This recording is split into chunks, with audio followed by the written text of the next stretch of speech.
আজি তোমালোকক শিকাই দিম যে ক্লাস 4 থাৰ্ড পৰীক্ষাখিনিৰ কোশ্চেন পেপাৰ।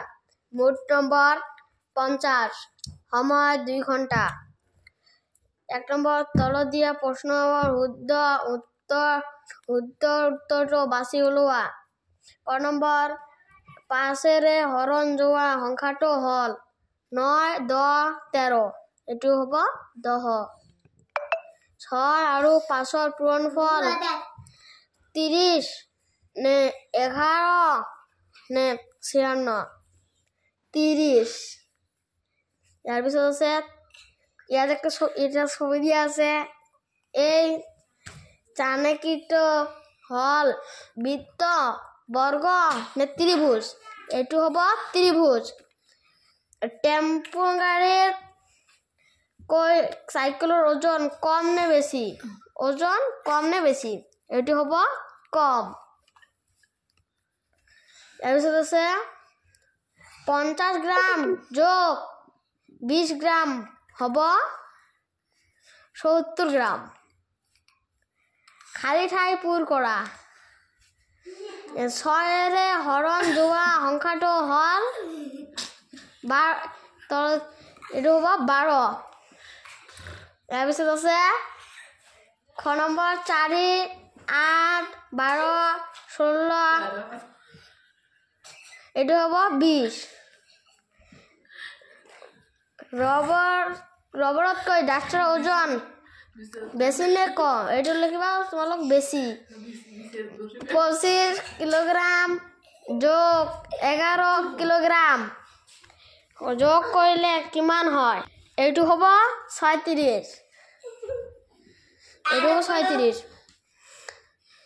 3 পূৰণ 2 যোগ 10 কিমান হয়? এইটো হ'ব 16। এইটো হ'ব 16। ইয়াৰ পিছত আছে 3 নম্বৰ কংসৰ লগত খংস মিলোৱা। ইয়াতে আছে 20 ভাগ 5।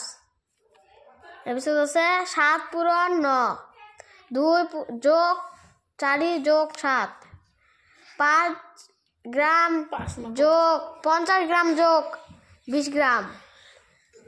ইয়াৰ কালি দিয়া আছে। খ নম্বৰ অংশৰ আছে 3 ভাগৰ 2, 70 গ্রাম, 4, 13, 63। এইটো বেছি হ'ব। এইটো হ'ব 5। 5 হ'ব। এইটো প্ৰথমটো হ'ব 4। ইয়াৰ পিছত আছে 7 পূৰণ 9। এইটো হ'ব 63। ইয়াৰ পিছত আছে 2 যোগ 4 যোগ 7। এইটো হ'ব 13। ইয়াৰ পিছত আছে 50 গ্ৰাম যোগ 20 গ্ৰাম। এইটো হ'ব 70 গ্ৰাম। ইয়াৰ পিছত এইটো হ'ব 3 ভাগৰ 2। 4 নম্বৰ আছে ভাগফল কৰা। ক নম্বৰ আছে এইটো ভাগ কৰিব লাগে আৰু এইটো তোমালোকে নিজে কৰিবা।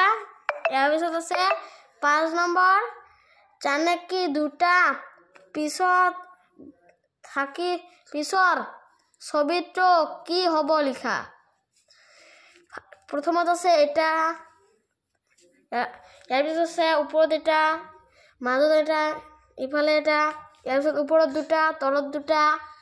ইয়াৰ পিছত ওপৰত হ'ব 3টা, তলত হ'ব 2টা, 3টা।